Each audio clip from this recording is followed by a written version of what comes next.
ಸಿರುಗುಪ್ಪ ನಗರದ ಶ್ರೀ ಅಭಯಾಂಜನೇಯ ಸ್ವಾಮಿ ದೇವಸ್ಥಾನದ ಸಭಾಂಗಣದಲ್ಲಿ ವಿಶ್ವ ಹಿಂದೂ ಪರಿಷತ್ ಬಜರಂಗ ದಳಗಳ ಸಹಯೋಗದಲ್ಲಿ ನಡೆದಂತಹ ಅಯೋಧ್ಯೆಯ ಕಳಶ ಅಕ್ಷತಾ ಹಾಗೂ ಆಮಂತ್ರಣ ವಿತರಣಾ ಕಾರ್ಯಕ್ರಮಕ್ಕೆ ಬಸವಭೂಷಣ ಶ್ರೀಗಳು ಚಾಲನೆಯನ್ನು ನೀಡಿದ್ದು ಆಶೀರ್ವಚನ ನೀಡಿ ಮಾತನಾಡಿದ್ದಾರೆ. ನಮ್ಮ ದೇಶ ಅಸ್ಮಿತೆಯಾಗಿರುವ ಶ್ರೀರಾಮಚಂದ್ರರು ಇಡೀ ವಿಶ್ವಕ್ಕೆ ಮಾದರಿಯಾಗಿದ್ದಾರೆ.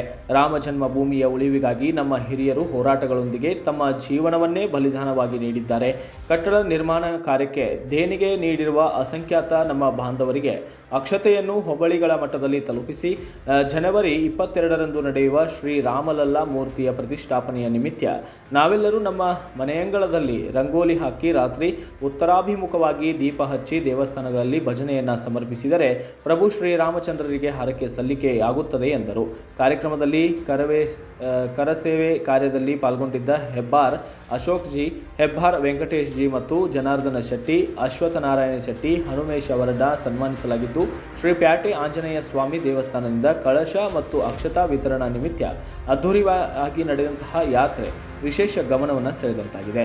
ಇದೇ ಸಂದರ್ಭದಲ್ಲಿ ವಿಶ್ವ ಹಿಂದೂ ಪರಿಷತ್ತಿನ ಜಿಲ್ಲಾ ಸಹ ಕಾರ್ಯದರ್ಶಿ BKS ಚನ್ನಬಸವ, ತಾಲೂಕಾಧ್ಯಕ್ಷ ಚಾಗಿ ಸುಬ್ಬಯ್ಯ ಶೆಟ್ಟಿ ಇನ್ನಿತರರು ಹಾಜರಿದ್ದರು. ನಮ್ಮದೇ ಆಗಿರುವಂತಹ ಸಂಸ್ಕೃತಿಯನ್ನು ಪ್ರತಿಬಿಂಬಿಸುವಂತಹ ಶ್ರೀರಾಮಚಂದ್ರರ